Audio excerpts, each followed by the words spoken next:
तो आज हम लोग क्लास 10th का प्रश्नावली 1.2 का क्वेश्चन नंबर 5 को सॉल्व करने वाले हैं। तो क्वेश्चन नंबर 5 में क्या है, इसमें कोई मैथ नहीं लेकिन थोड़ा बहुत लिखने का काम है। इसमें क्या है, क्वेश्चन नंबर 5 क्या बोलता है कि जांच कीजिए कि क्या किसी प्राकृतिक संख्या n के लिए 6n अंक शून्य पर समाप्त हो सकती है। देखिए ये हमको बोल रहा है कि किसी प्राकृतिक संख्या n के लिए, मान लीजिए प्राकृतिक संख्या है हमारा n के लिए 6n अंक शून्य पर समाप्त हो सकती है। तो इसके लिए एक शर्त है, कंडीशन है कि किसी भी प्राकृतिक संख्या n के लिए 6 अंक शून्य पर समाप्त तब होगा जब उसका एक गुणनखंड, मतलब एक उसका गुणज कितना होना चाहिए, 5 होना चाहिए। कितना होना चाहिए, 5 होना चाहिए। तो हम लोग इसको क्या करते हैं, सॉल्व करते हैं। ठीक है, तो हम लोग क्या करेंगे, इस मैथ को सॉल्व करते हैं। तो हम लोग यहाँ पर लिखेंगे क्या, किसी प्राकृतिक संख्या n के लिए, यहाँ पर क्या लिखेंगे, किसी प्राकृतिक संख्या n के लिए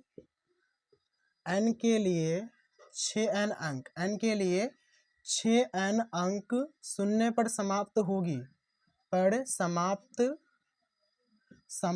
होगी, शून्य पर समाप्त होगी तब जब उसका एक गुणनखंड कितना होना चाहिए, 5 होना चाहिए। जब उसका एक गुणनखंड 5 होगा, कितना होगा, 5 होगा। लेकिन अगर हम लोग देखते हैं तो यहाँ से हम लोग देखते हैं तो यहाँ पर क्या लिखेंगे, परंतु देखो यहाँ पर ये जो हमारा 6n अंक है ना, तो चलो इसका गुणनखंड कर लेते हैं। ठीक है, ये 6n अंक है, क्या है, तो अगर ये 6 है तो इसको हम लोग गुणनखंड के रूप में क्या लिख सकते हैं, 2 गुना 3, इतना लिख सकते हैं। और पावर n है तो पावर कितना n, देखो 2 पर पावर n है तो ये कितना हो जाएगा, 2n, गुना है तो गुना, और 3 पर पावर n है तो क्या हो जाएगा, ये 3n। अब यहाँ पर देखो इसका अगर हम गुणनखंड किए तो 2 और 3 आया, 5 आया क्या, और 5 नहीं आया, तो ये जो 6 अंक है वो शून्य पर समाप्त नहीं होगी। तो हम यहाँ पर क्या लिख सकते हैं, यहाँ पर क्या लिख सकते हैं, चूंकि 6n अंक का 2 गुणनखंड आया, कितना गुणनखंड आया, 2 गुणनखंड आया। 6n अंक का 2 गुणनखंड क्या है, 2 तथा कितना है, 3 है, 2 तथा क्या है, 3 है, 5 नहीं है। क्या 5 है कहीं पर, तो लिखेंगे 5 नहीं है।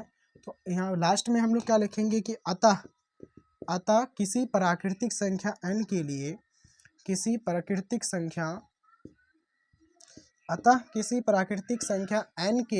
n के लिए 6n अंक शून्य पर समाप्त नहीं होगी, शून्य पर समाप्त नहीं होगी। ठीक है, चलो तो अब हम लोग चलते हैं क्वेश्चन नंबर, ये तो हमारा क्या हो गया, क्या बोल रहा था कि जांच कीजिए कि क्या किसी प्राकृतिक संख्या n के लिए 6 अंक शून्य पर समाप्त होगी। तो हम लोग जांच कर लिए कि इसका कोई भी गुणनखंड, मतलब 2 गुणनखंड जो आया उसमें से एक भी गुणनखंड 5 नहीं आया। अगर 5 आ जाता तो ये शून्य पर समाप्त हो जाता, क्योंकि ये एक नियम है, समझे, एक नियम है। अगर 5 नहीं आया तो ये शून्य पर समाप्त नहीं होंगे। अच्छे होंगे और आप लोग का स्टडी भी पूरी अच्छी चल रही होगी। तो आज हम लोग क्लास 10th का प्रश्नावली 1.2 का क्वेश्चन नंबर 6 को देखने वाले हैं। तो क्वेश्चन नंबर 6 क्या बोल रहा है कि व्याख्या कीजिए कि 7 गुना 11 गुना 13 प्लस 13 और 7 गुना 6 गुना 5 गुना 4 गुना 3 गुना 2 गुना 1 प्लस 5 भाज्य संख्या क्यों है।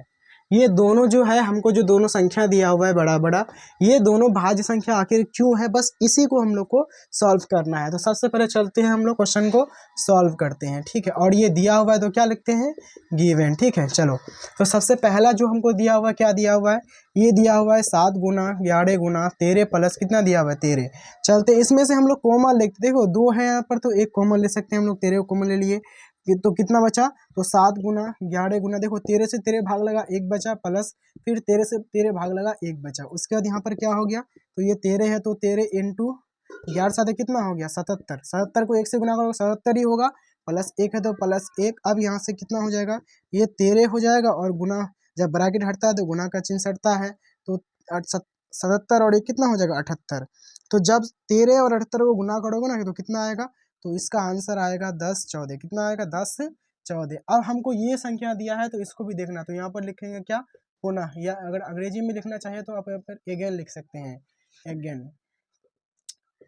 अब यहाँ पर देखो क्या है, तो ये है 7 गुना 6 गुना 5 गुना 4 गुना 3 गुना 2 गुना 1 प्लस 5। अब यहाँ पर देखो, यहाँ पर भी 5 है, यहाँ पर ये 5 है, दोनों 5 में से एक 5 को कॉमन ले लो, तो यहाँ पर कितना हो जाएगा, तो ये हो जाएगा, यहाँ पर बचेगा कितना, तो 7 गुना 6 गुना 5 से 5 चला गया, 1 बचेगा, इंटू 4 गुना 3 गुना 2 गुना 1 प्लस 5 से 5 मर गया, 1 बचा।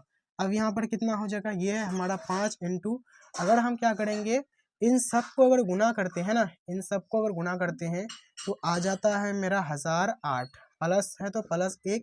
अब यहाँ पर कितना हो जाएगा, 5 इंटू 1008 को 1 से गुना करेंगे कितना हो जाएगा, 1009। अब क्या करेंगे, 5 को अगर 1009 से गुना करोगे तो ये आएगा 5045। अब ये क्वेश्चन में पूछ रहा है कि ये दोनों संख्या आखिर भाज्य क्यों है, तो यहाँ पर हम लोग लास्ट में लिखेंगे कि अतः, क्या लिखेंगे, अतः, लास्ट में हम लोग यहाँ पर लिखेंगे अतः ये जो हमारा पहला जो संख्या आया 10 14 और क्या बताओ तो, और 5045 क्या है बताओ तो, भाज्य संख्या है, क्या है बताओ तो, भाज्य संख्या है। अब क्यों है, तो लिखेंगे क्योंकि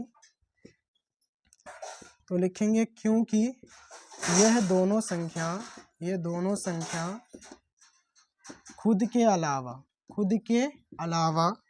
क्योंकि ये दोनों संख्या खुद के अलावा दूसरे संख्या से भी भाग लग जाता है। देखो ये तो 5045 तो खुद से भाग लगेगा ही 5045 से, और ये जो 10 14 है तो ये खुद से तो भाग लगेगा ही, लेकिन दूसरे संख्या से भी लग जाता है। देखो ये 5 से भी लग जाएगा और ये 2 से भी लग जाएगा।